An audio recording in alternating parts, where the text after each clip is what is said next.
What is up, everybody? Welcome to another episode of POD SCUM. This is the podcast where we dive into the deepest, the darkest, the murkiest waters with a wide array of legendary guests. And who better to interview all these legends than a legend himself? That's right, I'm your bastard of ceremonies, the #1 scumbag, Rex Ruger. That's spelled with 3. You count them. 3 X's. And of course, this is the podcast where you get the hottest man in show business, aka the man with the golden voice and the velvet tongue, aka the king of sleaze, aka the hair metal high priest, and most importantly, the aka Diamond David Lee Roth Jr. Take one look, folks. Better yet, let me take one look. Boy, you look good tonight. Whew. That's right. Diamond David Lee Roth Jr. I am the son of glam, the front man for the band. Got 1 million fans, just smoked several grams. Mr. Wop Bop Loo Bop Wop Bang Bang. Wop Bop Loo Bop Wop Bang Bang. Shazam. God damn. I move like the man. I sing like the man. I dance like the man. I sashay like the man. Because I'm the offspring of the man. And of course, as I said, I am the hardest working man in show business, bringing you not only this podcast and working by day to save lives, but also fronting several of your most favorite bands up and down the Eastern Seaboard in the genre of glam and sleaze. And a little product placement here. If you would like the locks that rock, ta-da! See it, get it, use it. And tonight we have a legendary guest on the No Frills podcast. Why no frills, you might ask? Why no frills? Because you're getting thrills. Circa 1980 type thrills. I don't put a lot into this podcast. We just delve in. You see me getting my guests in here. Hide your deficiencies in plain sight, I always say. And we got ourselves a legendary one tonight. And I know my audience has said it before. You throw the word legend around like it just means nothing. Well, I like to pride myself on only dealing with legends. I have no time to waste. I'm an important man. Muy importante for my Spanish-speaking audience out there. Yo soy muy importante. So, time is precious, folks. And speaking of time is precious, here is our guest. And I am very excited to have him here on POD SCUM. Very stoked.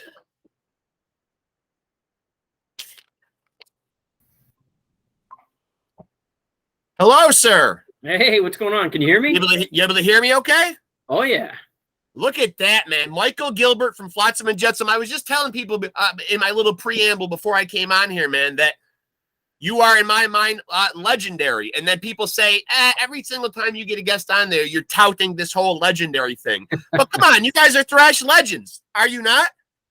Oh, I don't know. I think like Metallica is a thrash legend. I'll toot your horn for you. I'll toot your horn for you. FLOTSAM and JETSAM, if nobody is aware of who this guy is, man. FLOTSAM and JETSAM, Michael Gilbert. You weren't the original guitar player, though, right? Well... Was somebody slide in there before you?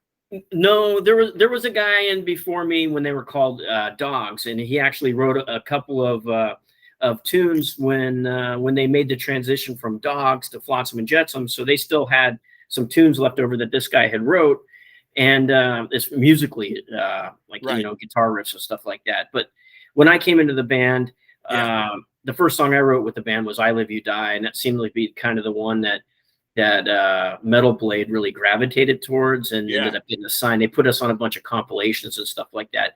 That's gotta feel good though, right? You jump into the band and you write a fucking kick-ass song right out of the gate though. I mean, that's like putting your stamp on getting the job, right? Yeah. You know what though? I didn't know what the hell was going on. I was like 16 or 17 years old and I just was I was on fire, just wanted to write and I wanted to tour. I didn't know anything and just wanted to play all the time. But so Thanks, man. That's flattering. I appreciate that. Thank you so much. And you're also bringing a very legendary beard game. That's got to take a little. How long does that take to get all those rubber bands in there, man? Oh, you know what? I've got carpal tunnel. I'm getting carpal tunnel because of the rubber bands. What happens when you actually can't physically put the rubber bands on anymore? What do you do? Do you take the thing off, or you got somebody, that significant other, to do this for you? I'm gonna have to get a beard tech, right? You're gonna have to. You're gonna have to travel with a beard. You're gonna have to see if the guys in Flotsam are okay with putting that one on the payroll, right?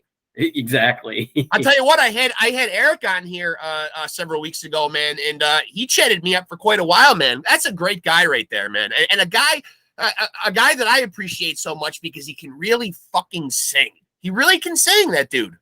Yeah, that he can. You guys don't have one of those guys who you got to back him up and say, man, he sounds like shit some nights. That guy always seems like, and he's gone on record saying, I've seen in like articles and stuff where that dude's just ready to sing at the drop of a hat. He can just throw down. You can yoke him up out of a sound sleep, probably. We tell him that he sounds like shit all the time, though, so he doesn't get an ego.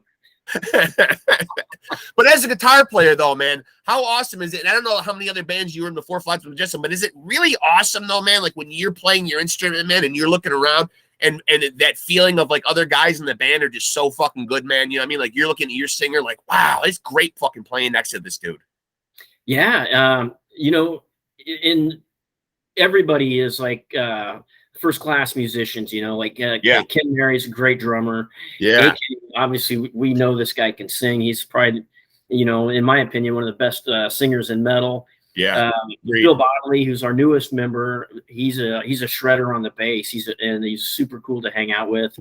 And Steve, I'm always bouncing ideas off of Steve, and he's got a completely different style than I do.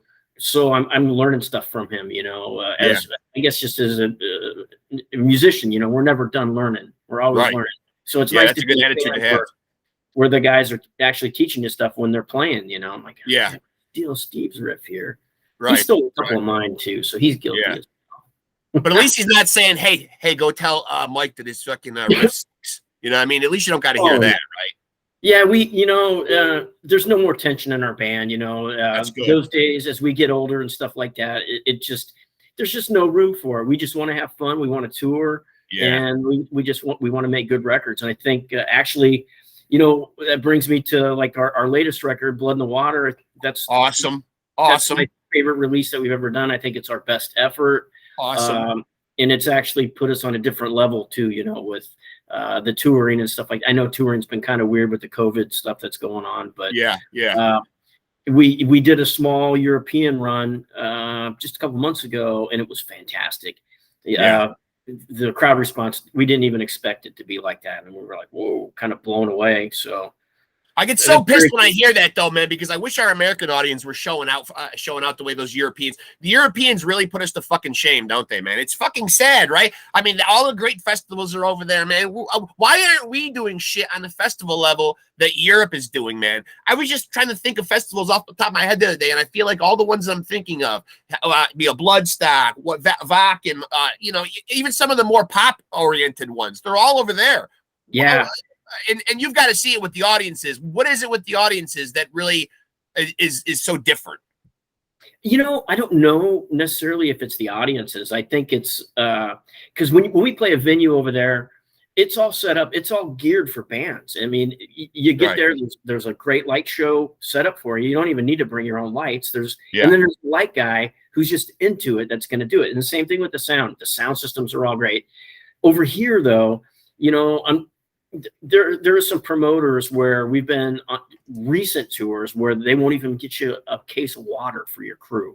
Oh man, that sucks. That sucks. And so that's kind of the mentality that would never happen in Europe. If you don't have a bottle of water, it just would never happen. Yeah. So you got to kind of look at it from that aspect of it too. It's like, bands don't want to play here because it's kind of, for lack of a better word, some of the venues are just kind of shit and they treat you like shit. So, right. So by that rationale, you're saying being a band over there, man, you're almost catered to more because they still have a respect for the fact that, being a rock star, you know what I mean, or being in a rock band is your job. Over here, I think sometimes it's a little more taken for granted because it's hard. It's hard nowadays. Now, you've obviously seen a lot of years go by in the music business. Is it fucking crazy right now to try to make money? It's nuts, right?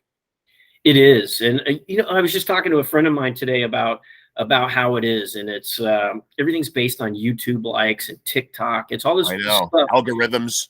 The lifespan of a new song that comes out is seriously 5 minutes, Yeah. not even that. It's less than that, because people, they listen to it and they'll go, oh yeah, this is killer. But then once they turn it off, it's gone and forgotten about. There's a lot of options. There's a lot of great bands out there. There are. Production, the production sounds great on all these records that are coming out. Yeah. Well, nowadays a kid can do something on his laptop and make it sound album quality, though. Just have like a garage band or an app and literally just program all the instruments. But does that take something away? Like, you as a guitar player, that's got to pull the heart and soul right out of the music, though, right? Anything that you can just produce on a computer. Yeah, it does, but we have a remedy for that. And Steve and I, we're usually the where the music starts from, or where the songwriting starts. It's got to start someplace. So right. We're the ones that usually come up with the riffs, and then it spawns into other things after that. Right. But we've talked about this extensively too. We try to keep our scratch tracks, because there's something about that initial time when you got it in your head. Right. And then you put it down on tape. I say tape because I'm an old guy. Yeah. Down on your disc drive. I guess. And I actually know what you mean, because I'm an old guy. So I mean, I picked it up right away. Yeah. And for some reason, there's a fire that's in that. And I've gone back and re-recorded guitar tracks on some records 3 and 4 times. Because I have a studio here at the house. Yeah, and I've access to it. I'm not spending $100,000 on recording time. Right. So, but those records that I've done that with, I've always wished I should have kept the scratch tracks, because there's an anger, there's a fire. Yeah. And they might not even be perfect, but right. A lot of these guys. There might be a diamond in the rough in there, though. You go back and you find something, you unearth something that is like, wow, I remember when I was fucking around with that. I mean, that's actually better than I remembered it being. Yep. That's kind of cool, that there could be something that you unearth when you go back into those tapes. Exactly. I've gone back and listened to some demos, even of stuff that we did 20 years ago. And I'm like, holy shit, the demo has more fire in it and more aggression than the actual album, Yeah. So, well, I agree with you.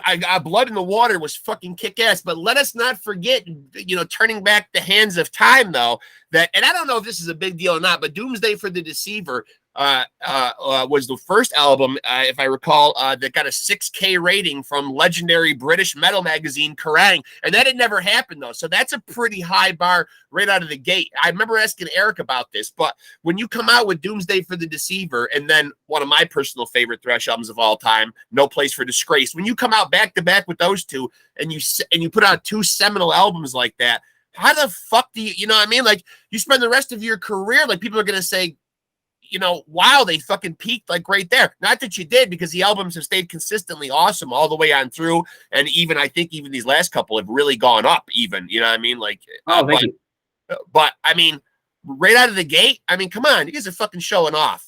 Doomsday for the Deceiver. I mean, that's just a fucking, but I really want to ask you though, like, what was the creative process like, if you could take me back to what it was like back then when you guys are a bunch of young guys doing Doomsday for the Deceiver? Well, was one person really the creative force? Were you guys just all like getting fucked up and writing songs? Like, no, it was pretty much the same as it is now.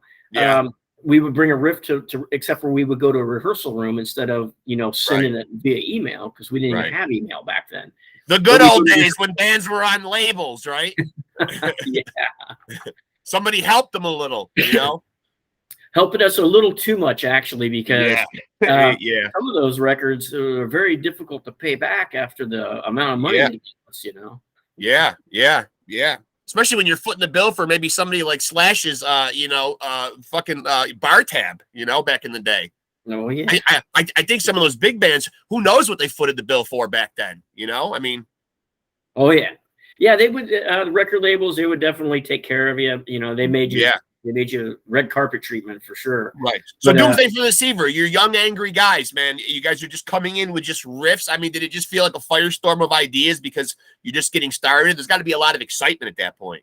Yeah, it was pretty exciting. We took off and went to Los Angeles, recorded it there, and at 17 years old, I was like, man, I'm going to be a big rock star. You know, I was Yeah. thinking, this is Hell great.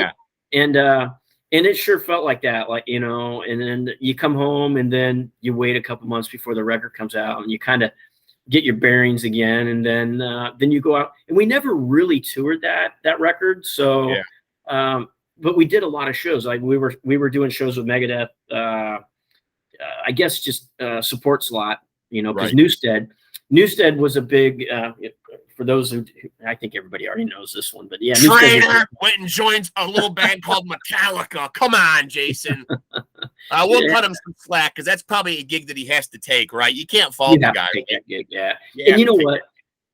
He was the right guy for that job too. Yeah, I think so, man. I've gone on record as saying it several times, man.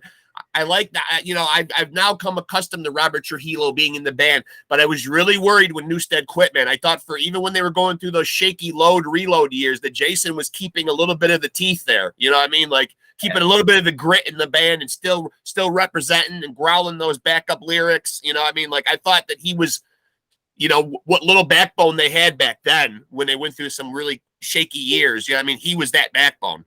Yep.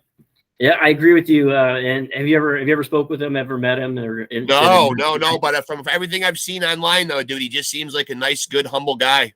Oh, he's one of the funniest people I know, and his personality and his heart are this big. Yeah. Just being able to play with the guy. The guy was an asset to the band, you know, because he did back when he was with us, and I know he was when he was with Metallica too. But with us, he was actually writing letters to the record labels and stuff like that, and sent, you know, put them in an envelope, seal an envelope, and take them down to the mailbox, and because that's how we did it back then. And he did all the correspondence. So when he left, you know, that was a pretty big hit, you know, because he came to us and said, here, you know, this is basically my list of the people I'm talking to. You guys got to continue this. And he's got a knack for that kind of stuff, you know, whereas we just kind of want to play. So, but so when you guys are young guys and Jason decides to split and he has to hand over all that business side of it, who does he hand it to? Who's the guy that gets caught holding the bag, so to speak? Well, I think initially it was Kelly and I, you know, because Kelly was an original guy, but I kind of was too after that record, you know. So we both just kind of took that over, and we made a lot of mistakes along the way, a lot of them. Like there's shit I wish we could have, you know, we should have made a left in Albuquerque. Yeah. But still, man, I mean, a lot of people would look at it and say you might have made mistakes, but I mean, you know, still the end product, you give us Doomsday for the Deceiver, you know, which again, you know, an album that was, you know, widely regarded as a masterpiece. Yeah, and I go back and listen to it, and it's got that fire to it, you know. Oh, like, it stands up. It stands up over time. Yeah, and that's the thing, you know. It might not be the best production arrangements of songs, but there's just something about it that it's angry, and it just says, "Fuck you! This is what we're gonna do," you know. Yeah. I like that about it. And then, of course, follow that up with No Place for Disgrace. I might have asked Eric this question, man, but whose idea is it to do an Elton John cover? Who's the guy coming forward and suggesting we do a thrash version of Elton John? I don't know. I think it was AK, because we couldn't figure out. We wanted to do a cover, but none of us could agree on anything except for that. And we're like, oh, all right, whatever. Let's just try it. And it worked, though. I think we ruined it. We ruined that song. You think so? Really? I thought it was a pretty damn good fucking version. What is it about it that you don't like? I don't know. I just like the original, you know, like it was fun to play it. It still is fun to play it. I love Elton John. I grew up on that stuff, but like trying to make it our own, I guess we did all right at it. There was a lot of people that liked it, you know. But as a musician, I think always learning. I think I just always hear something. It needs to be better. It can never be. I'm never satisfied with any of it. So well, that's what probably keeps you. You know, that's probably keeps you at the stage of your career that you're at, still being able to put out. Because I'm noticing that all of the veterans, I won't call you guys old guys. I'm 49 myself, but I don't want to call you old. But the veterans of the thrash scene are still some of the ones putting out the most kick-ass material. You're getting some of the angriest shit right now from like Soulfly just put out a very heavy album. Overkill Oh, yeah. still kicking ass. The guys in Testament, Exodus. I mean, you guys. I mean, you know, how are you able to still tap into all that good aggressive music as you age and become, you know, grandparent age, or you just get on, you know, older in life and still be able to find, you know, what are we so pissed about, Mike? What are we so pissed about? That's the thing. I'm not even pissed anymore. But I still write like that. Okay, Yeah. so here's a Great. little tidbit. I love AC/DC. They're like one of my favorite bands. Yeah. And a couple years ago, I sat down and I was like, okay, I want to see if I can write a song with 3 chords and minimal distortion, you know. Yeah. And I just couldn't do it. You know, those guys are so good at their craft, and they can make these energetic songs with 3 or 4 chords. And Right. I just I don't understand it. I listen to it and love it, and I can't get enough of it. But for me, it doesn't translate to the fretboard when I try to write like that. Whenever I write something, it turns out angry and just, you know, just whatever.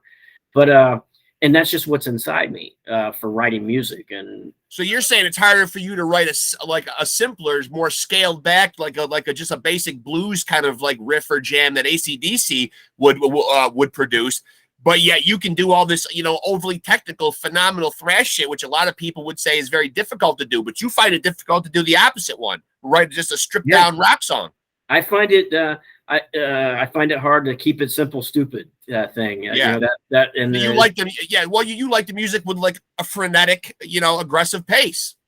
I do. Lately, I've been listening to a lot of like Concrete Dystopia and dissonant stuff like that. Just and that's about as angry as it gets, you know, as far as instrumental music and stuff. But we're also getting ready to make another record, and we're starting the writing process again. So as I kind of look at us like athletes, and it's game time now. We're preparing for our game face is on. So that's why this is in my hand today, and I'm listening to the most angry music I can possibly find. Because I feel like right now, man, we need that Fox NFL. And Mike's running out there with his guitar, man. It's game time, right? The season's ready to start. You know, that's a great video idea. Yeah. I'm going to have to give you credit for that one. Yeah. You know, gratis, please, by all means. I would be honored. Yeah, that's awesome, man. I mean, you know, but I like that, though, because, you know, I feel that way at 49 years of age. I feel that way, too, man. You know, I love when my grandkids are over, man, because, you know, it pushes you to be more active and more engaged. Because I was telling my friends, I remember just being young and my grandparents were already like in their 70s. Like grandparents just weren't as young back then. You know what I mean? Like I'm 49 and I already have 6 grandkids. Maybe that's a testament to bad parenting and my kids were parents too early in life. But I love the fact that I can still keep up with them, though, you know? Isn't grandkids awesome? I got 2 of them myself. Fucking great, dude. Thing in the world. Fucking great. I just tell my actual own kids, just drop them off and you disappear, you know? Just leave the grandkids, and, you know, I've seen enough of you guys your whole life. Yeah, it is a blessing, man. It really is. Now, I want to ask you about like your place in thrash history. I know, you know, at the top of the interview, I brought you out as a legend, and you very much are in my mind, and probably in the mind of most people that listen to thrash music. But when you look at something, a product you put out there like the Big Four, and you see Metallica, Slayer, Anthrax, Megadeth, you know, the Big Four that the world knows about.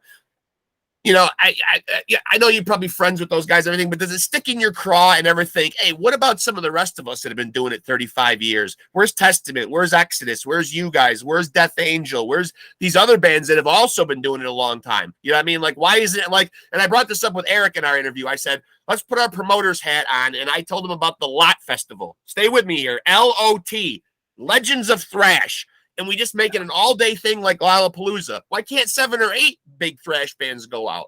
I mean, does it bug you a little bit to think of the pretentiousness of we're the Big Four? And I did read an article where the bands did say that they weren't talking about thinking of themselves as the best 4 thrash bands. They were just in relation to they were the first 4 major ones that were signed to major record deals. But still. You know, I look at it like, I'm still fans of all those. I'm still a fan of those bands, too. Right? Yeah. So I kind of look at it. I don't get offended at all by that we're not involved in that, because I still like if I had to pick a Big Four, if I was the guy in charge of that, I mean, I wouldn't pick my band, and that's because I would like to, but first of all, that's biased, and that it won't work like that. But that's second a of all, tough spot. Yeah, we go by record sales. We go by attendance and stuff like that. And lately, they've been going by YouTube views. Right. So I got to look at it like that, and realistically, the big four is the big four. There's truth to that. Now, if they want to go the big or the almost as big as the big four, like 5 through 8 or whatever, right? You're fighting for one of those spots, goddammit. You're fighting for one of those spots. It's like, as long as we're in like the top 15, I'm okay with that. Jesus Christ. I would fucking hope so. How the hell do you put out Doomsday for the Deceiver, man, and then No Place for Disgrace and not end up in the big four? I mean, those are legendary albums. I'm looking at it more, I guess, from a fan perspective, where I'm thinking, hey, Metallica, well, really, all those bands in the big four, in my opinion, had not so flattering albums and not so flattering moments and hiccups, so to speak, in their career. You guys, I think, have seemingly put out Overkill as well. Have just put out like a consistent catalog of just albums full of fucking face melters all the way on through. Oh, thanks. I think it's consistency of material.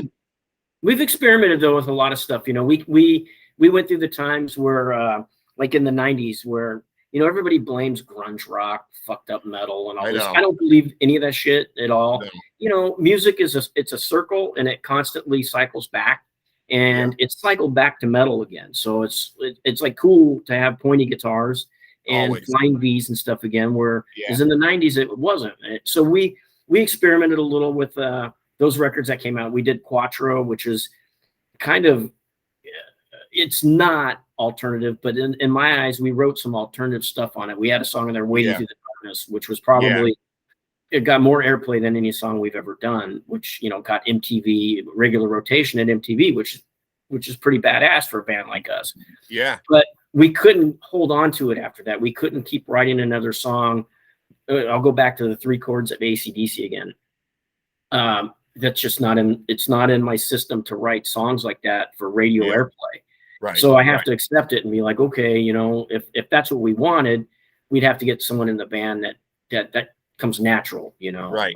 Right. So I don't know. There's a lot of different aspects of it. So I don't know why it didn't take off and sell 10 million records, or a million records or whatever. I think we're getting close to a gold record at this point with those first one. Well, which is still cool. Well, so let me ask you about, and I don't know how accurate it is. I obviously can't believe everything you see on the internet. But when I go and make my notes and stuff, and there's anything that jogs my memory to talk about, I'll oftentimes end up at a band's Wikipedia page. The dreaded Wikipedia page, which can be doctored and fucked with. So I take everything with a grain of salt on there. But there had been a pretty good long list of past members. So to talk to me, I'm always fascinated when I see these bands with past members, though. Like how does that usually work with guys just coming in and out and that number just growing? And how does that all go down for people that aren't familiar with how the logistics in a band work? Does somebody go up and fire these guys, or do they get a sense that this ain't gelling? Does it end good? Does it end bad? Obviously, we know what Jason Newsted, he had to do what he had to do. But some of these bands just have a laundry list, and I think you guys got a couple on your ex-members list too. But how does that go down? Like, what is it usually that just doesn't keep a solid lineup together? Well, I'm usually the guy who does the firing. For whatever reason, my anger back when I was younger, I kind of like if I wasn't getting along with someone, I'd either beat you up or I would fire you. So if you got fired, you got lucky. No shit. But usually stuff like that came from like not gelling musically or not seeing eye to eye on certain things, right. Or if a guy doesn't want to tour, like why are you in the if you don't want to tour, or what are your motives? So I mean, there's a lot of different things. At our age, I want to have fun. I want to go on tour. I don't want to fight anybody. I want to sit down and have one of these with my buddies, and I want to play guitar. Amen to that. That's it, And fortunately, it's taken us 35 years to find a lineup that I truly am like, this is great. I love doing this. Yeah. And I also like to partake and put things up to my lips, but it's usually more of the smoke variety. But that'll be a little later.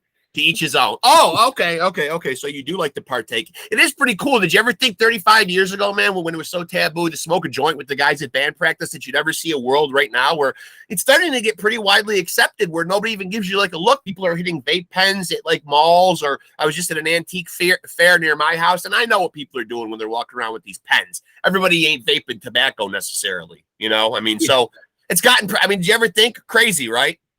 It is insane, and I have a thing. I have buying something to say CBD about that, oil too. in a convenience store. I mean, come on, it's nuts. You know, What are they doing with the people that got in trouble? You know, back when it was a law. No, I they should be don't letting them out. partake. I don't partake. I'm very subtle about it, and I don't do it very often. But Me too. but I do drink beer, and I Yeah. didn't drink beer until I was 29 years old. That was when I had my first beer. Yeah. And then it's been all downhill since then. What was it about your childhood, like, where you weren't hitting it hard like a lot of typical teenagers, or were you? I mean, if you say you're having your first beer at 29, so like you were a kid pretty on the straight and narrow. Yeah, I was. I did pretty good in school and stuff like that, and I didn't ditch. I wasn't really that much of a bad boy at all. And got married early. And once I went through my divorce, that's when I had I went on a date, and I was like, man, I'm going to have to drink a beer with this chick. I went on my first date after my divorce, and I was like, I've been missing out all this time. This girl's going to get rid of me, man. She's going to think I'm no fun over here. Yep. So that's when that happened. And, sounds like you're too smart and good for these guys in FLOTSAM and JETSAM. Get rid of them. What are you doing with these hooligans, man? How'd you get linked up with these guys, man? Eric, come on. He looks like a roughneck, that guy, man. I love him, though, man. I mean, what a fucking voice, man. I mean, it's got to be so great to be in a band, because I imagine being a guitar player, sitting there doing your thing. There have probably been a million guitar players who have looked over and said, and it doesn't even got to be every night, but have looked over and said, damn, man, my front man just really can't fucking sing, you know? Oh, yeah. You know what? I am fortunate to not have to know what that feels like, because we all have bad nights and stuff like that, and AKs are very, very rare. And if it is a bad night, most people don't even know it's a bad night, because it's so freaking good. But we all have them. I've had nights where I had drank too much and I've been a measure behind everybody else on the song. Yeah, it's gonna happen though, man. But I don't think sometimes we as the audience can necessarily tell sometimes, man, because especially if we're impaired, you know what I mean? But unless you're really have a trained ear, I don't think you pick up on a lot of that stuff anyway. But getting back to what you said earlier about punching people or firing them, man, please, if I say anything to offend you, and I do ever come to see you in concert, please do not punch me. I have the bone structure of David Lee Roth Jr. As you can tell, he is my father. What? Yeah. I'm David Lee Roth Jr. I mean, the hard science isn't completely in yet, man, but there's DNA testing in the works. It's a whole legal thing right now, man. I've got a fleet of lawyers working on it, man. I got high-powered guys, a lot like FLOTSAM and JETSAM, a team, a fleet of lawyers. All right. Yeah. I mean, come on, man. You got to admit, man, the Van Halen years. Are you a Roth or Hagar guy? I know you're a Roth guy, because that Hagar stuff would be too slow and love oriented for you. I love Sammy Hagar, but not in Van Halen. Not in Van Halen. Amen. I loved Sammy Hagar when he was in Montrose. Montrose, yeah. Sammy Hagar doing his solo thing. And I compare his voice has remained the same since day one. It's the same. He's a great singer. Yeah. But for Van Halen, I go back to David Lee Roth. Yeah, always. And the shit that's going on now, I don't want to know, because it's scathing, my image of Van Halen. Yeah. Like let's leave Eddie some dignity here. I mean, and just kind of cut the shit out or whatever. It's just like I don't need to get on Google and see that James Hetfield is getting divorced. I think sometimes, man, with the social media, we know too much and have too much of an inside glimpse into people's lives. Well, he's dating Kim Kardashian now, right? I saw that fake story. I kicked myself for even clicking on it and even thinking it could be true for a minute. I have to apologize to Hetfield. Those guys have been my band for so long, man.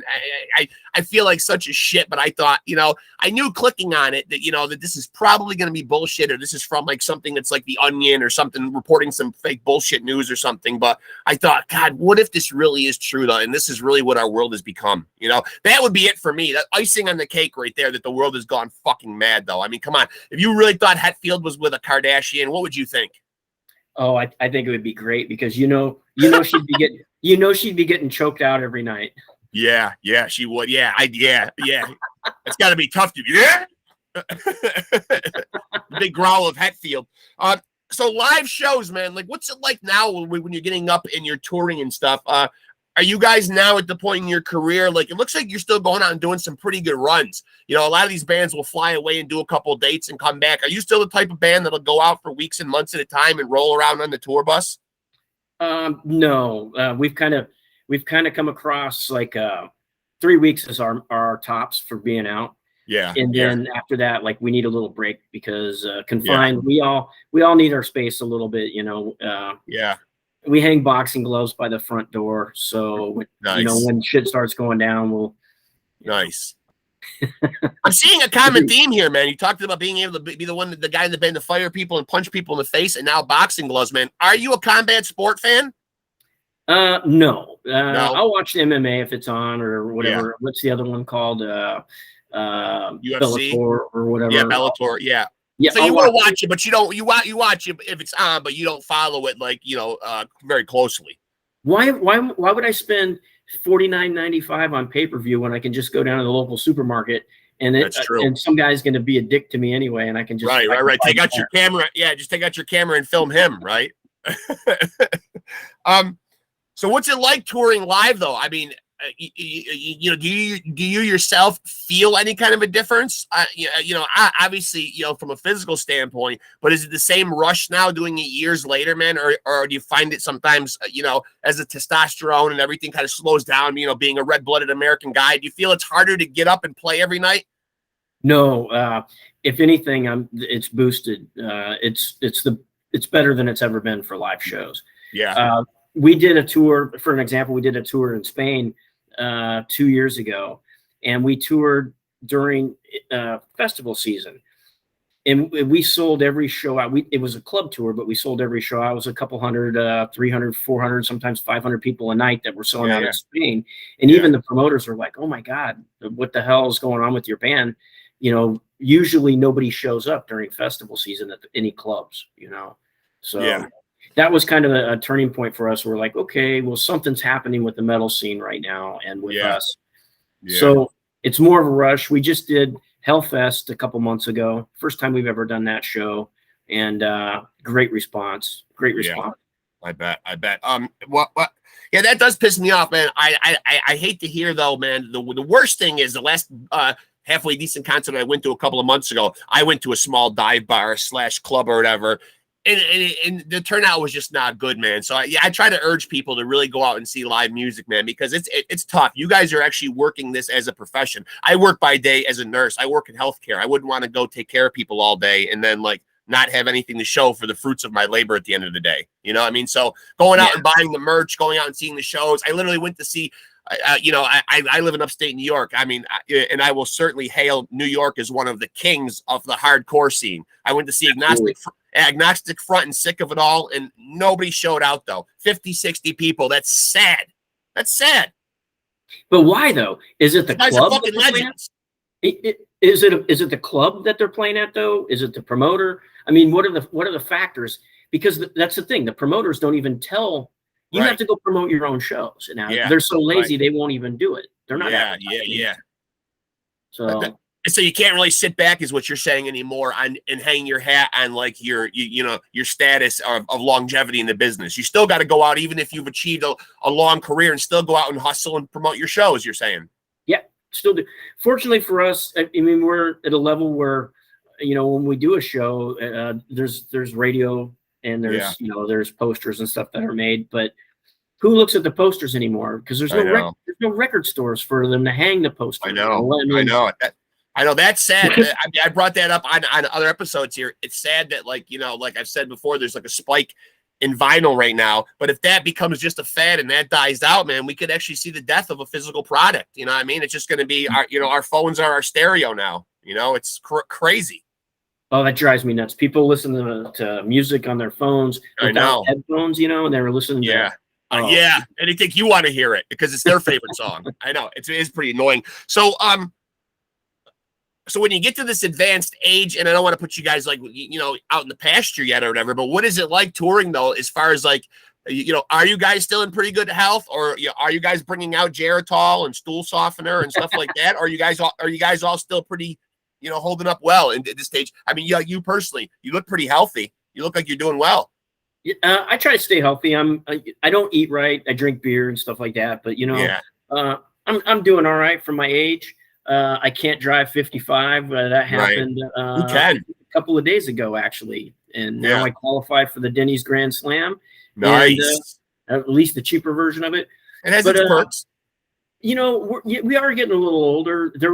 I got a good story for you. There was a guy in the band that developed a hemorrhoid, and it wasn't me. Yeah. I'm telling you that right now. Okay, so, I believe you, man. You've been straight with me so far. I'm the dick in the band, right? So I'm like, well, let me make the set list tonight. So I go down, I go to make the set list instead of writing Hammerhead. I got to write Hammerhead. And he got pissed. No, I don't want you to reveal the guy's name. So no, we won't tell any names. But honestly, though, you have put it out there, man, that there are 4 other guys in FLOTSAM and JETSAM, and somebody's got roids. Well, I don't think they have them anymore. I hope not.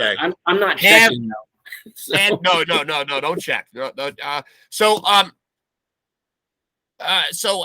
want to ask you about your earliest influences, because you guys, like you said, like you were playing, and I'm sure you've gotten asked this question before, man, but so I want to try to choose my words and ask it a little differently. But, if you were already making legendary albums, like Doomsday and the Deceiver and No Place For Disgrace, and you were still a very young guy, who were the guys that really just, helped you, just catch on fire for the guitar and just get to that point? I mean, there had to be some guys that you were just looking at that must have been real fucking players. I mean, you said AC/DC. Yep.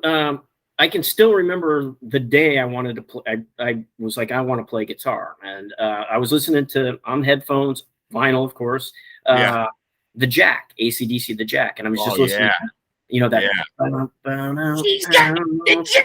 And hearing the reverb and the production on that, I was just like, that's what I want to play guitar. And so Angus Young was always a huge influence. And he's probably one of the most underrated guitar players. That guy. Criminally. Thank you. Criminally. He I mean, I don't even know what to say. He's one of the best blues players that's ever been. Yeah. And he's got a bend like B.B. King. If Angus Young was to bend a note, you'd go, that's Angus Young. You would distinct know sound. Yeah. Very distinct sound. He doesn't, he's sold 100 trillion gazillion records, but he still doesn't get the credit as the guitar player that he is. I know. What does it take? It's fucking pretty sad. You know what I mean? Like, you should be giving that guy his flowers now while he's still alive. I think that's what happens in rock and roll a lot, though, man. People aren't really appreciated until they're dead. All of a sudden, man, Prince dies. He's a genius, a visionary. This guy that was just, larger than life. You know what I mean? But then, nobody was gushing over him the last 20 years of his career or of his life, though, like that. No. Oh, the girls were. All the girls love that guy. The girls were. Yeah, that's true. That's true. I mean, that's my all-time favorite musician. I'm a metalhead through, man, but Prince is my guy, though. He's a badass. I just watched a video of him last night playing bass. He's doing all the slap stuff. I think he was playing with Morris Day. Yeah. So, yeah. I mean, when Eric Clapton gets asked in an interview what it feels like to be the greatest guitar player in the world, and he says you'd have to ask Prince that question, that's pretty high accolades. Yeah, I mean, that's pretty much a badass guitar player saying, I got nothing on that guy. Like he's got something special. So, So who were those guys other than Angus? There had to be some other players, because you said yourself that it really isn't your style playing that, those easy chord blues songs. I always liked Yngwie. He's top dog. Yeah. Right there. I can see that more in your playing. Definitely the Yngwie. I learned a little bit of what he does, but I kind of went cheesy with it. I didn't learn it the way I should have. I wish I would have had Paul Gilbert as a teacher back then to get this, my pick going, my alternate pick, but it's 30 years later, and that's what I'm doing now. Still working on trying to be better. Yeah. Other influences that I really liked, I liked Gary Moore a lot. And then, Now, right now at the time, I'm listening to a lot of Andy James and. Well, you're going to have the young kids that catch this, man. Really going out and Googling who the hell these people are, right? You're taking people back in a time machine, and man. Brandon Ellis is another one. Like I just watched that guy, and I'm like, why am I even playing this guy? Yeah. Incredibly good.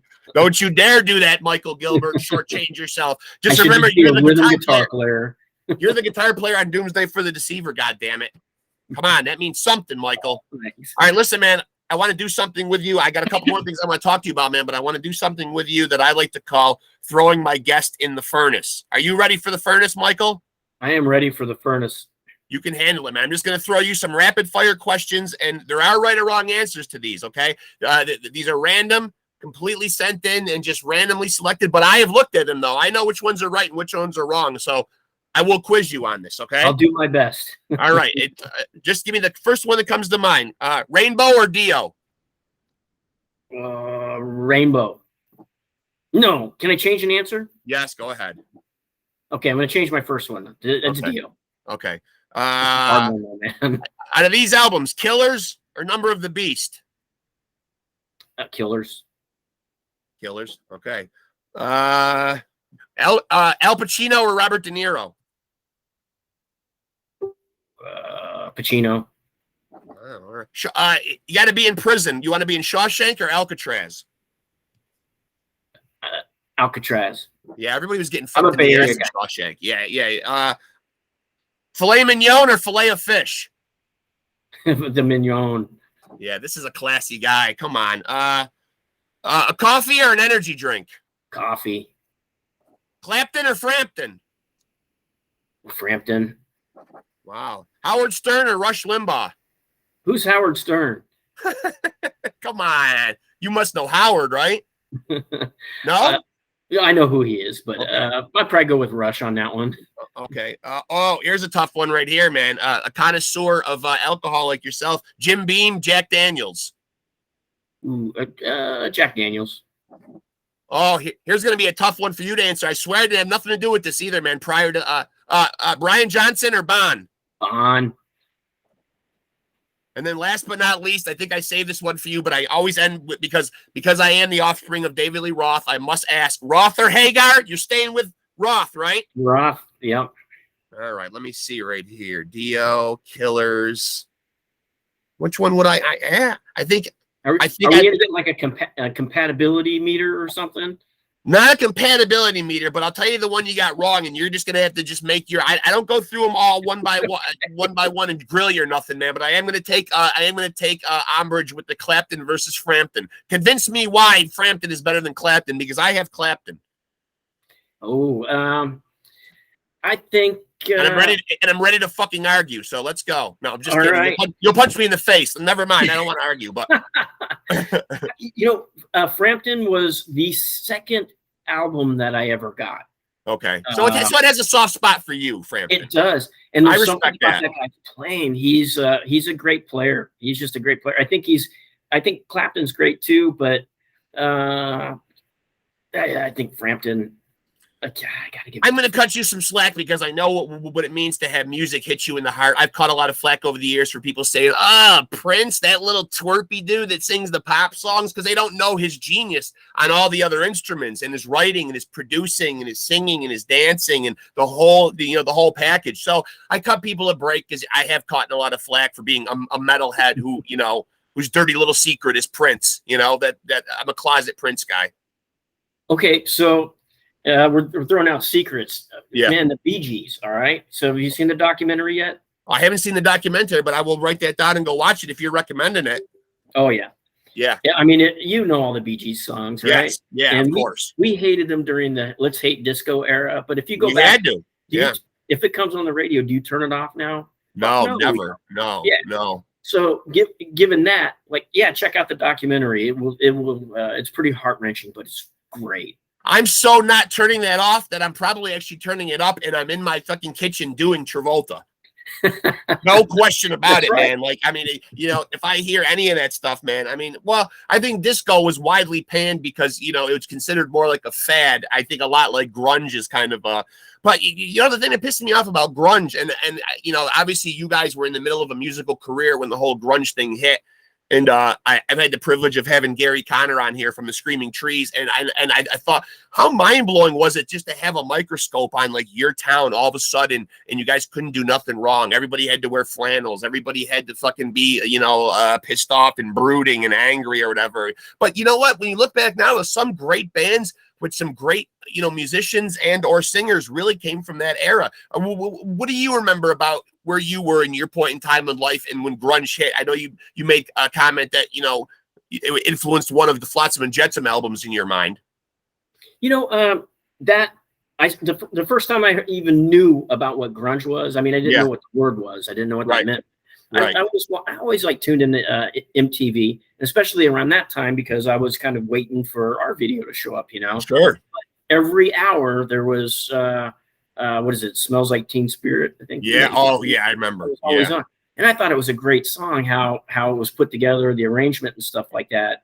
And it's just, I hated it at the time, but I don't hate it now because it's a great song. And what that guy had accomplished, he was an amazing musician, Yeah, he wrote catchy shit. He did. He knew how to write a hook. He definitely wrote some catchy rock hooks. Yeah, and I'll go old school here. And what is more metal than that? Being like a member of the Bee Gees or a member of Nirvana, or if you're just doing what is in your heart, you're already a metal person, because that's kind of what our genre of music is based on. Absolutely. That's kind of how I look at it. It's like, be yourself, and it's on our jackets. It's on what we wear, our work clothes, like, absolutely. So if somebody's criticizing music, even if, I do too, I can't stand to listen to Cherry Pie. And I hope when we're done with the interview, I hope you're not singing that, it's in your head. I will not sing that. No, I will not sing that.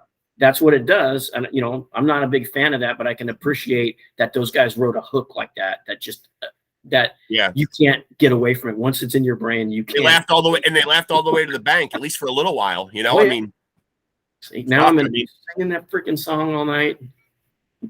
So I take it, well, I don't want to say I take it. I'm assuming because Flotsam and Jetsam has done so well and has had such a consistent career that is your only focus, or do you have any side projects or other stuff that you have kind of dipped your toe into?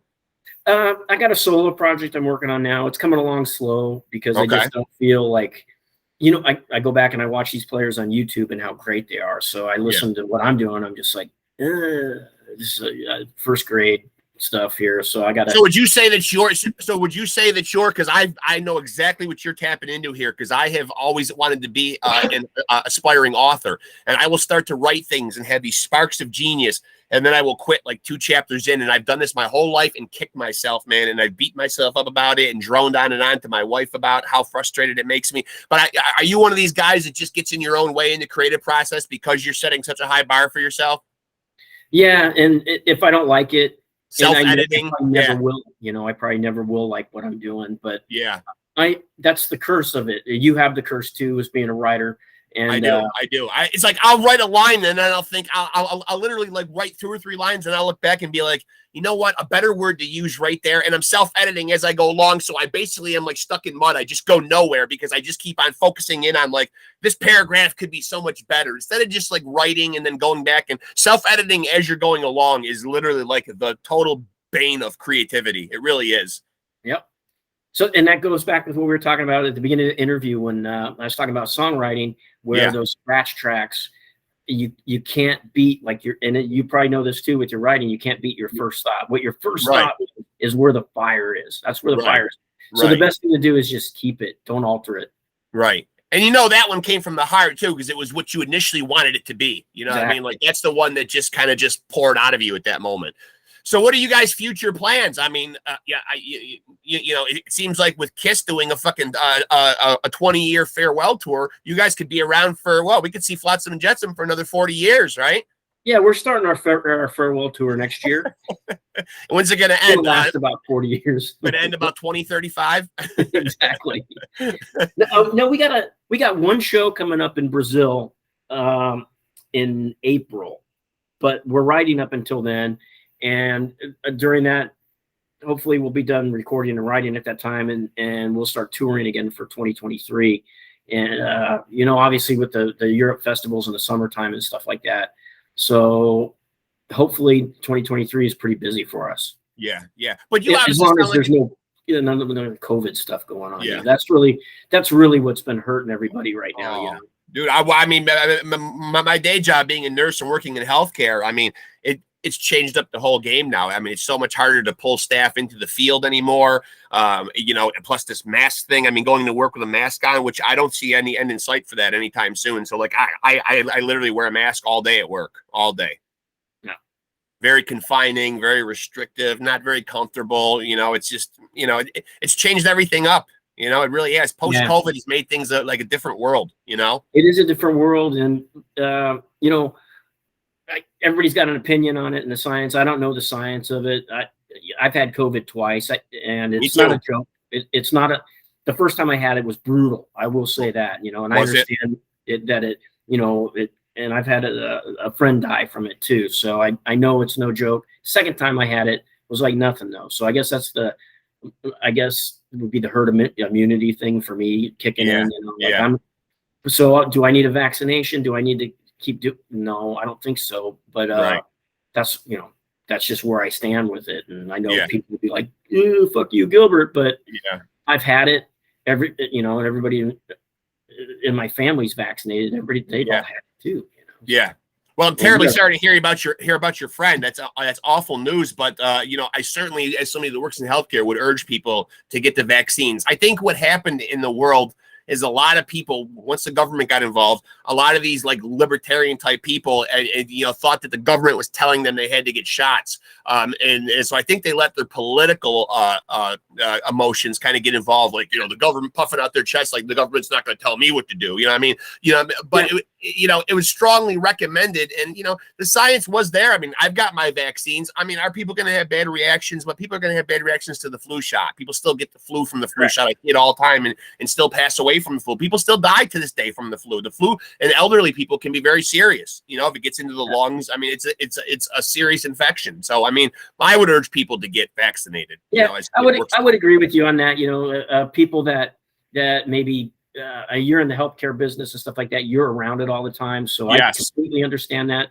Somebody that maybe isn't in 100% healthy, maybe that's a good idea for them to get it too. I don't know. Absolutely. I'm not saying for anybody to do that or to not do that, but just my personal choices. I'm pretty healthy, and I've had it. I've already had it a couple times. So me too. Yeah. Yeah, so you built up some good immunities. I will tell you this though, that my patients are very happy that they have a nurse that looks like David Lee Roth. I'll tell you that. they're always thrilled, but they're always making requests. I can't sing all day at work, Michael. It's hard.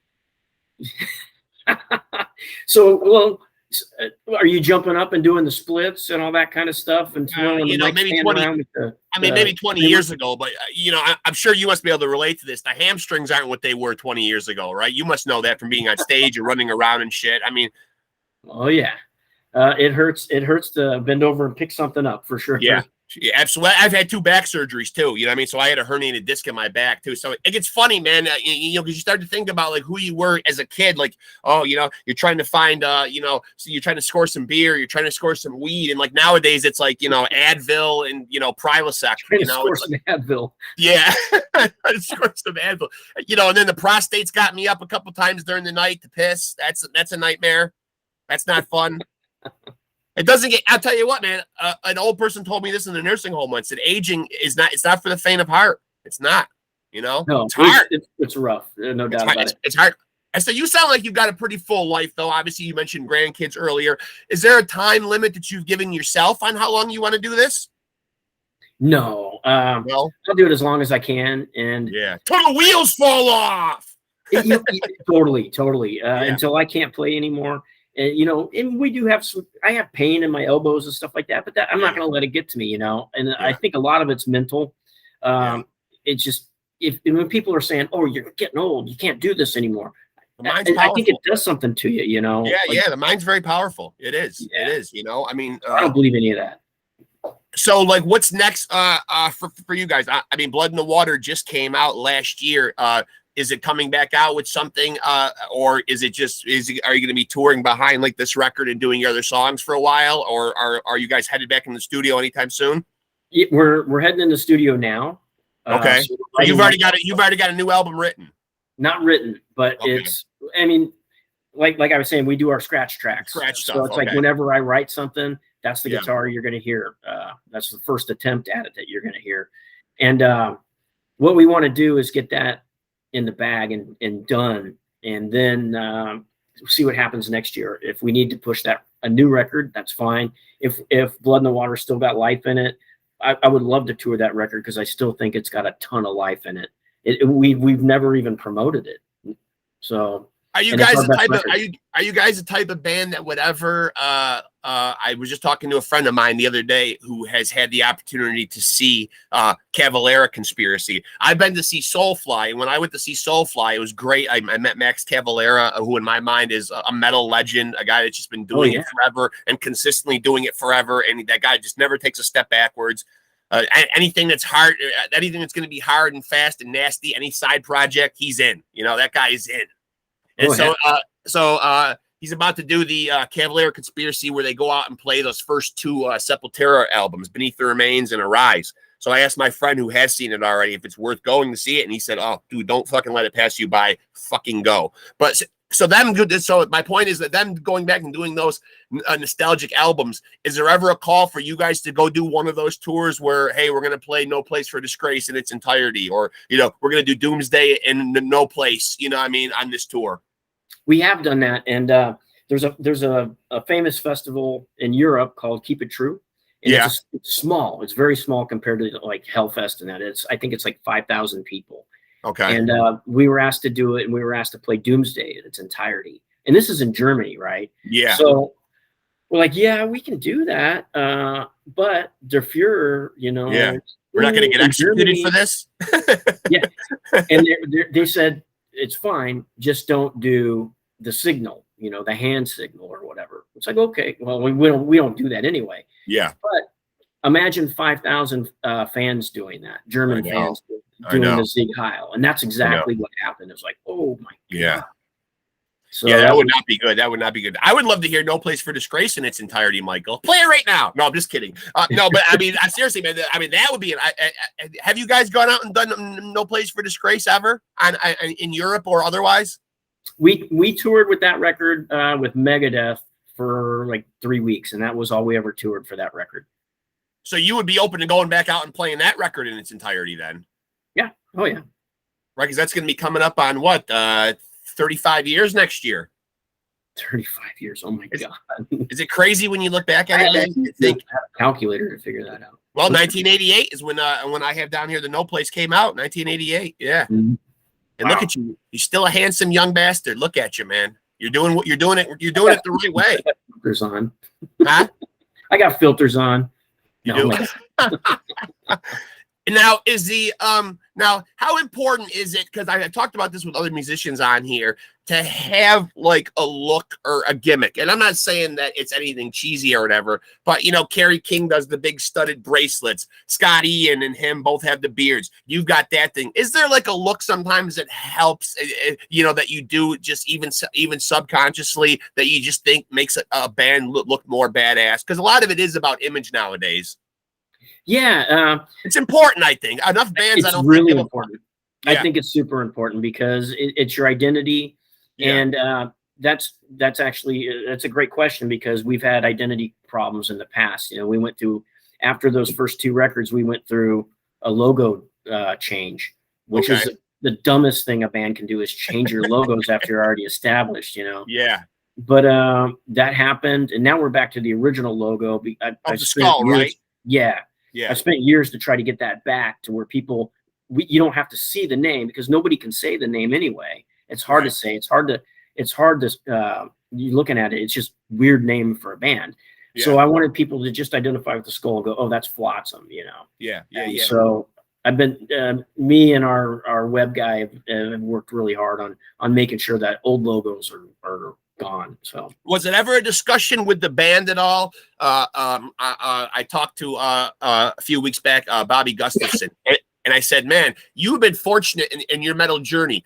Overkill Violence. Was there ever a conscientious effort or conversation ever to change the name of the band and maybe say this doesn't sound metal enough when bands are out there like Anthrax and Death Angel and I mean, did you guys ever sit back and think FLOTSAM and JETSAM? You know, it just doesn't. You know.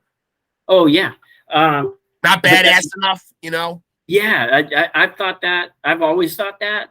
Because whenever somebody goes, well, you play in a band, and you tell them, and they always go, what? What? And that's a bad thing, you know. Like if you say Metallica, even when before Metallica was as big as they are, Slayer, you know what you're gonna get, with those kind of bands. Yeah. So that's the part that always bothered me. It's sticking with people, you know. Yeah. So yeah, you know, there was a time where I suggested to the guys that we just dropped it and JETSAM and just called it FLOTSAM, you know. Yeah, but it doesn't work with really the meaning. So right. So did other than you suggesting dropping and JETSAM, were there ever any other band name suggestions that ever flew out there at all that were kicked around or no? Yeah, we were gonna go with Slayer for a while. And then, that one was taken. Found out that was the website was taken, so we couldn't get the .com. That's not good. Yeah. No, so no really fucking badass ones. I mean, like you never even in your own mind, even now years later, can't confess to having one that was really in your head and your heart that you really wanted to drop to the guys and maybe didn't? No, not really. No. I'm bad at band names. Yeah, but you're also the guy in the band who fires people and punches them out, though, so they kind of got to listen to you. Well, you should be the guy naming the band, right? Who's gonna oppose you? I have short man's complex. I gotta be like that. I'm short. But it is pretty good though now as far as your image goes, because Eric always looks like a badass at the front of the stage. You got the beard thing, and you got a guy in your band named Bill Bodily. For some reason, that name is scary to me. Oh yeah. He's fucking awesome. He's got this look. He's a scary dude. He's super nice, but that's part of the scariness. Right? Oh yeah.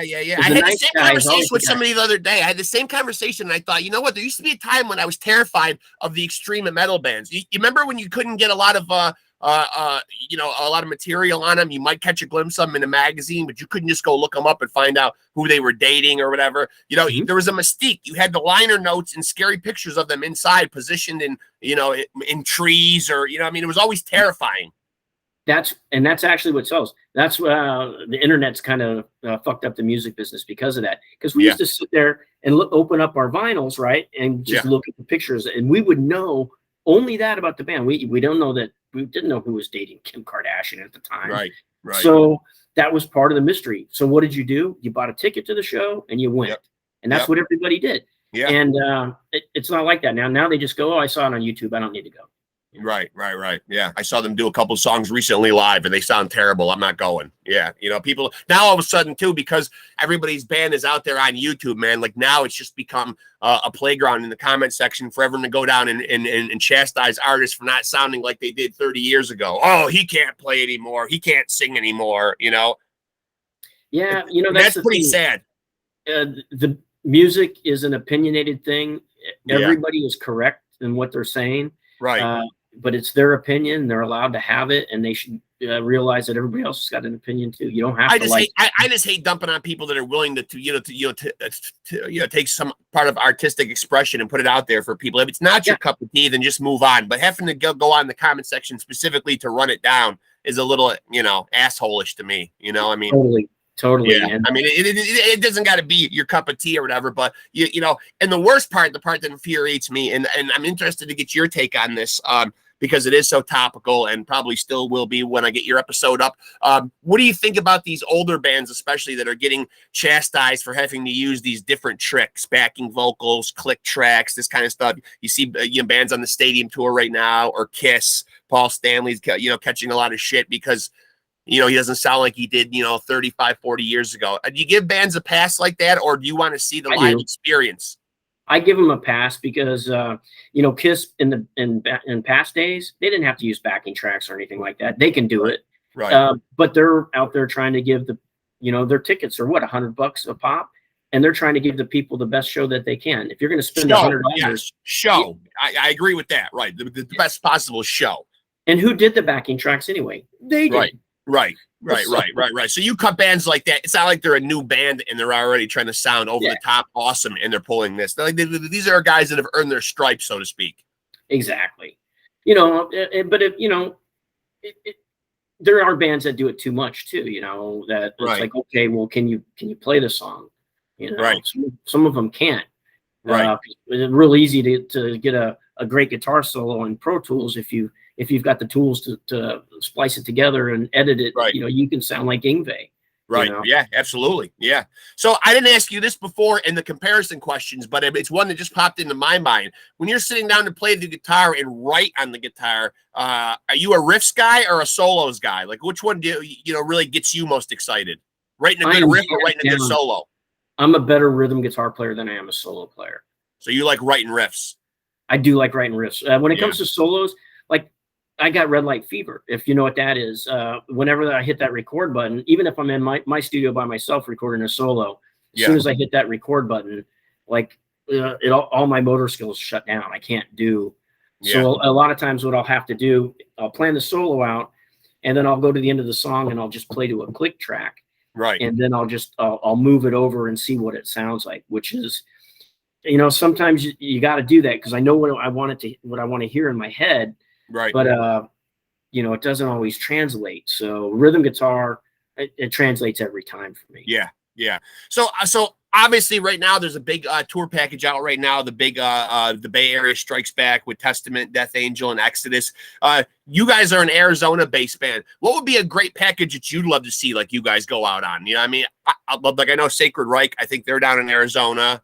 I don't know who else. I think Max Cavalera lives in Arizona, if I'm not mistaken. So. Yep, he does. And his wife Gloria is actually the one that funded our very first demo tapes. They owned a club here called Bootleggers, and we used to play there all the time. And she funded our demo tape for Doomsday. So shout out to that Cavalera clan. I love them, man. They're just I mean, his sons, all of them, the whole bunch of them. They're out there doing like the metal family thing. They're all touring together, and Gloria's out there with Max all the time. And yeah, it was great. I got to meet him in a VIP type thing. So I got to go on the bus or whatever. And I'm a 49-year-old guy. So like, it's not very excusable for me to fanboy out. I shouldn't be, man. But, I still felt that excitement when it was almost up to my turn to get on the bus. You know what I mean? And you're always waiting for that moment. Like, obviously I'm thinking he's going to be a decent guy, or else he wouldn't be, allowing people to come for the VIP thing after the show. But still, you never really want to be let down by getting to meet people that you hope are going to be awesome. Has that ever happened to you? Have you ever met any, you don't got to drop any names, but have you ever met anybody that you were really eager to meet and then they turned out to be like, No, that hasn't really happened to me. I've been fortunate enough to meet people that has exceeded that in the other direction, like. Yeah, that's awesome. Yeah.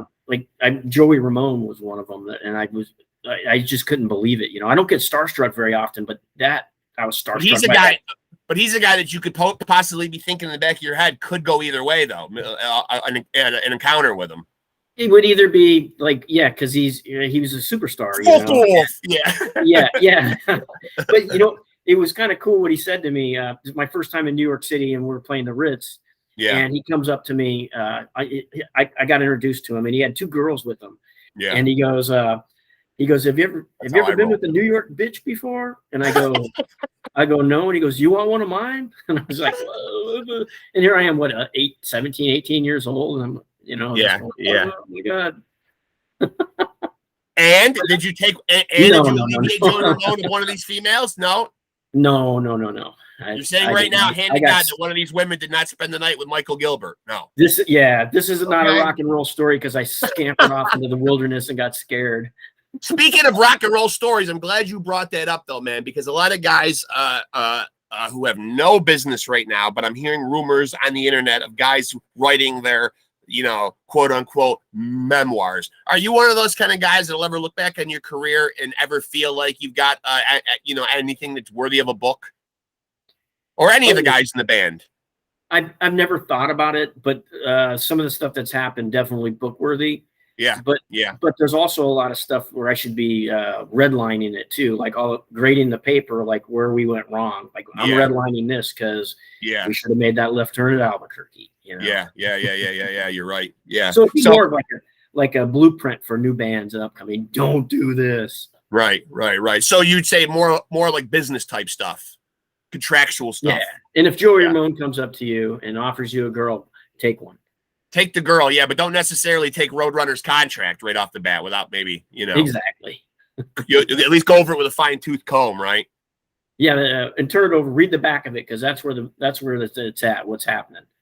That's where the fine print is. Yeah, that's where the fine print. So, anywhere down the road, if Michael Gilbert was looking for another side project, and Rex Ruger here, the front man of frontmen, happened to be starting a sleaze metal band called Love Sword, I may be able to get the musical stylings of one Michael Gilbert to come join me. Absolutely. You're in for so you're in to do the glam thing, huh? Yeah. Oh yeah. You know really? What? I just love music, and if I get to play, if I'm playing music, that's great. Yeah. And as long as there's more than 3 chords, I can deal with it. And you get to play behind. I mean, you know, I like to think that I inherited my legend status. You know, I mean, I think being the offspring of David Lee Roth. Look, Michael, I've told other guests, the math is there, man, because, and I've said this before, I'm 49 years old. Now fucking Diamond Dave is 67. That would put him at 18 years old. And like I've told other people, that David Lee Roth was getting busy at 18 years old. The question was it with my mom? And that's what we're trying to find out. Okay. My mom can't remember shit back in the days, man, but she was, that's a whole different story. But so what do you think though? I certainly really look like I could be from the Roth stock, no? Yeah, I could see that. Oh yeah, now, absolutely. Can you play any glam at all? I mean, do you got any glam licks right there? Do you got anything to show me? I'm trying to learn a Nuno Betancourt solo right now. And that really it's making me want to make, as Ingve said, makes me want to put, or no, it was Spinal Tap. It was, I can't remember the guy's name, but he said you want to turn this into a coffee table. Oh, that's a good idea. Man. You should patent that, man. There could be some money to be made there, man. Well, you don't got to work. They already did it. Because but did it really take off though? I feel like here in 2022 though, there could certainly be room for an updated version of it though. Spinal Tap? No, Spinal Tap or the coffee table. An updated version of the coffee table. What would happen? Are you a married guy? No, you're not a married guy. So, but do you have a better half or a female in your life currently? Oh yeah. And what does she think about the beard? Because I get a lot of pushback from my wife about my facial hair. When I started dating her, the beard was about that long. Right. She said, "You're not going to let that grow any longer, are you?" And and now she won't let me cut it. Now she won't let you cut it? No. Not that I want to, but I'm like, should I cut this thing off? No. And then I won't be able to fly anymore, too. I lose my superpower, so I'm not cutting it. Yeah. You don't want to do that. But do you ever get like, because you do go to these different countries and stuff to play though, like what's it like going through customs? You know what I mean? Like when you're like a band, like what's the real sneak peek of how they treat a guy like you with a beard like that? Most of them are, they're like, they smile at me. They don't give me any problems at all. Yeah. I've never had any issues with any going over any borders.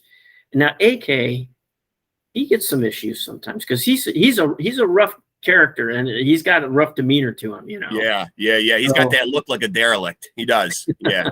He looks like trouble, man. He does.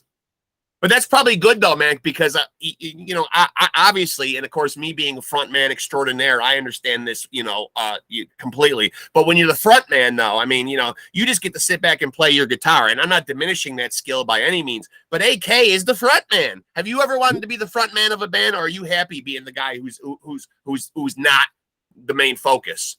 I'm a very shy guy, so I'm happy hiding behind my guitar. So you're happy playing behind the guitar.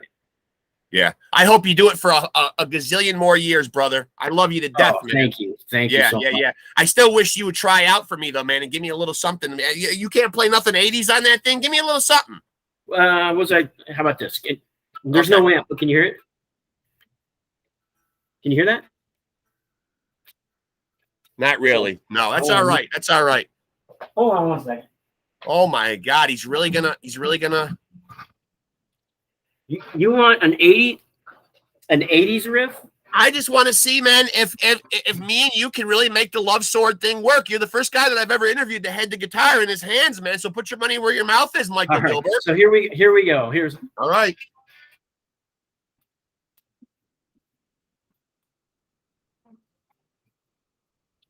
I can't hear it.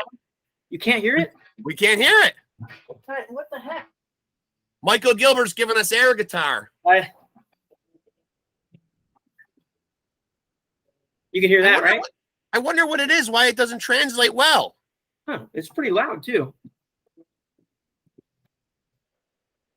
Well, can you look like an 80s rock star doing it? Can I look like it? Yeah. There you go. You know what, man? That's good enough for me right there, man. I mean, you got the good rock poses. You got the beard. I'm going to put your name on the list, man. Almost everybody that I've interviewed, though, has been certainly down, you know, to try out for the job, man. I mean, you understand playing behind me is a very enviable position. No, I'm good with that. I'll back you up. Not one to be taken lightly. Not one to be taken lightly. And if anybody needs to be fired, man, you may be called on for that, too. Okay. I'm down. Because I like that you're willing to not only fire, but also throw punches if need be. Oh, always.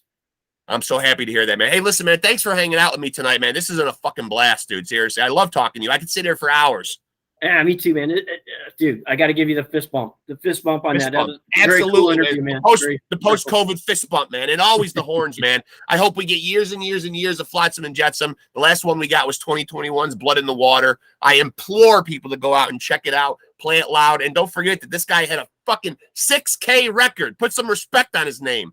Kerrang said Doomsday for the Deceiver, 6K. And they don't do that for just anybody, man. They don't. That's a high honor. I don't know, man. Like when you hear about an honor like that, does that mean shit to you when a magazine says that your album is great? Oh yeah, I have it on my wall in my studio. So it is a big deal. So you, as an artist in the band, man, like you look at that as a big deal, man. Yeah. You got to get your flowers when you can get them, man. I'm happy for you, man. It was great talking to you, man. It really was, man. I'm a fan. I'll be a fucking fan. I'll beat people up that aren't fans. I'll do whatever it takes to fly the FLOTSAM flag. Okay. All right. That sounds great. Love you, bro, man. Let's stay in touch, man. We'll do this again, man. Yes, please. Let's stay in touch. Yeah, and I don't think you're going to forget me. I don't think you're going to forget me anytime soon, I hope. I'm not. Michael, thanks, buddy. I really appreciate it, man. Yeah, me too. Thank you. And then once you hang up, I'll talk a bunch of crap about you. I'm just kidding. I won't do that at all, man. All right. Thanks, bro. I appreciate it, man. Thank you. Have a good night, bro. You too. All right, man. Later. Bye-bye.